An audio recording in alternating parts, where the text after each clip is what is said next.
Hello my dear students, ఇప్పుడు మనం first year physics నుంచి ఇంపార్టెంట్ ఎల్ఏక్యూ, ఎస్ఐక్యూ అండ్ విఎస్ఐక్యూ చూద్దాం.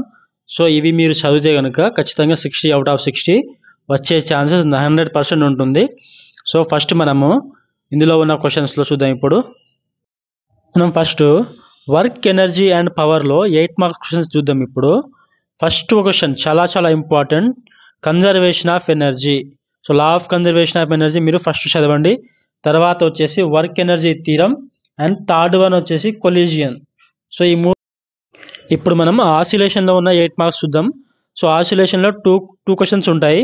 సో ఇందులో మెయిన్ ఇంపార్టెంట్ క్వశ్చన్ వచ్చేసి వాట్ ఈస్ సింపుల్ పెండులం, అలాగే టైం పీరియడ్ డెరైవ్ చేయాలి, అలాగే సెకండ్స్ పెండులం గురించి ఎక్స్ప్లెయిన్ చేయాలి. సో సెకండ్ క్వశ్చన్ వచ్చేసి సింపుల్ హార్మోనిక్ మోషన్ క్వశ్చన్ కూడా ఇంపార్టెంట్. నెక్స్ట్ వచ్చేసి మనకు థర్మోడైనమిక్స్లో ఉన్న 8 మార్క్స్ క్వశ్చన్. సో ఈ థర్మోడైనమిక్లో సెకండ్ లా ఆఫ్ థర్మోడైనమిక్ ఒక క్వశ్చన్ ఒకటి, అలాగే రివర్సబుల్ అండ్ ఇర్రివర్సిబుల్ ప్రాసెస్ ఒకటి. ఈ రెండు క్వశ్చన్ చూసుకోండి, ఇక్కడ చదువుకోండి. అండ్ కార్నాట్ ఇంజిన్ కూడా ఎక్స్ప్లెయిన్ చేయాలి ఇక్కడ. నెక్స్ట్ షార్ట్ ఆన్సర్ వచ్చేసరికి motion in a straight line, motion in a ప్లేన్లో ఉన్న ఇక్కడ క్వశ్చన్ ఇచ్చాను చూసుకోండి. మోషన్ ఇన్ ఏ స్ట్రైట్ లైన్లో వచ్చేసి ప్రాబ్లమ్సే ఉంటాయి. మోషన్ ఇన్ ఏ ప్లేన్ వచ్చేసరికి ప్యారలోగ్రామ్ లా ఉంటుంది, ట్రాజెక్టరీ ఈక్వేషన్ ఉంటుంది, మ్యాక్సిమం హైట్ కనుక్కొని ఉంటుంది. ఈ 3-4 క్వశ్చన్స్ ఉంటాయి మోషన్ ఇన్ ఏ ప్లేన్, ఇవి కూడా చూడండి. నెక్స్ట్ మనకు లాస్ ఆఫ్ మోషన్, ఇక్కడ 4 మార్క్స్ క్వశ్చన్ వస్తుంది. సో ఇక్కడ 4 questions important. Advantage of, disadvantage of friction, method to reduce the friction ఒకటి, second law of motion and fourth one వచ్చేసి మూమెంటం. ఈ క్వశ్చన్ చూసుకోండి. Next one system of particle. So ఈ system of particle చాలా important topic. 4 marks questions వస్తాయి మనకి ఇక్కడ. So ఇందులో ఫస్ట్ వన్ వచ్చేసి centre of mass, centre of gravity difference రాయాలి. సెకండ్ వన్ వెక్టార్ ప్రొడక్ట్, దాన్నే మనం ఏమంటామంటే దాన్ని మనం క్రాస్ ప్రొడక్ట్ అంటాం. సో నెక్స్ట్ క్వశ్చన్ వచ్చేసి angular velocity, derive v is equal to. Next మనకు వచ్చే టాపిక్ వచ్చేసి గ్రావిటేషన్. సో ఈ గ్రావిటేషన్ ఉన్న 4 మార్క్స్ క్వశ్చన్స్ వచ్చేసి orbital velocity, escape velocity and geostationary satellite. ఈ 3 క్వశ్చన్స్ చదవండి ఇక్కడ. నెక్స్ట్ మనకు మెకానికల్ ప్రాపర్టీస్ ఆఫ్ సాలిడ్లో 3 క్వశ్చన్స్ ఉన్నాయి, ఇక్కడ ఇచ్చాను చూడండి. అండ్ థర్మల్ ప్రాపర్టీస్ ఆఫ్ మ్యాటర్లో కూడా 2 క్వశ్చన్స్ ఉన్నాయి, ఇక్కడ కూడా చూడండి.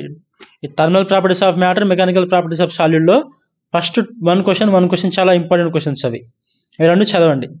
నెక్స్ట్ విఎస్ఐక్యూ వచ్చేసి మనకు 6 టాపిక్స్ నుంచి ఉన్నాయి. సో ఈ 6 టాపిక్ నుంచే 10 క్వశ్చన్స్ వస్తాయి. ఏమేమి ఉన్నాయో ఇక్కడ చూసి చెప్తాను, ఆ టాపిక్ మీరు చూసుకొని చదవండి. ఫిజికల్ వరల్డ్ నుంచి 4 questions important, units and measurement నుంచి 4 క్వశ్చన్స్, మోషన్ ఇన్ ఏ ప్లేన్లో వచ్చేసి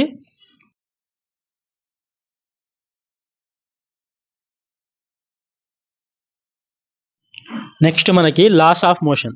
ఈ లాస్ ఆఫ్ మోషన్ చాప్టర్లో 5 విఎస్ఐక్యూస్ ఉన్నాయి.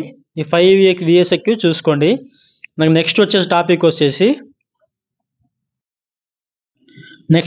వచ్చేసి mechanical properties of fluid. So ఈ మెకానికల్ ప్రాపర్టీస్ ఆఫ్ ఫ్లూయిడ్ నుంచి 2 వెరీ షార్ట్ క్వశ్చన్స్ వస్తాయి. సో ఇక్కడ ఇచ్చాను క్వశ్చన్స్ చూసుకోండి. అలాగే మనకు నెక్స్ట్ వచ్చేసి topic thermal properties of matter. ఇక్కడ నుంచి కూడా 2 విఎస్ఐక్యూస్ వస్తాయి, క్వశ్చన్స్ ఇక్కడ ఇచ్చాను చూడండి. నెక్స్ట్ వచ్చేసి మనకు last chapter kinetic theory of gases. So ఈ కైనెటిక్ థియరీ ఆఫ్ గ్యాసెస్ నుంచి కూడా 2 వెరీ షార్ట్ క్వశ్చన్స్ వస్తాయి. మీరు ఇక్కడ ఇచ్చిన క్వశ్చన్సే కాకుండా కొన్ని 2 స్టార్ క్వశ్చన్స్ కూడా ఉంటాయి, అవి కూడా చదవండి మీరు. అప్పుడు 60 out of 60 ఖచ్చితంగా వస్తుంది.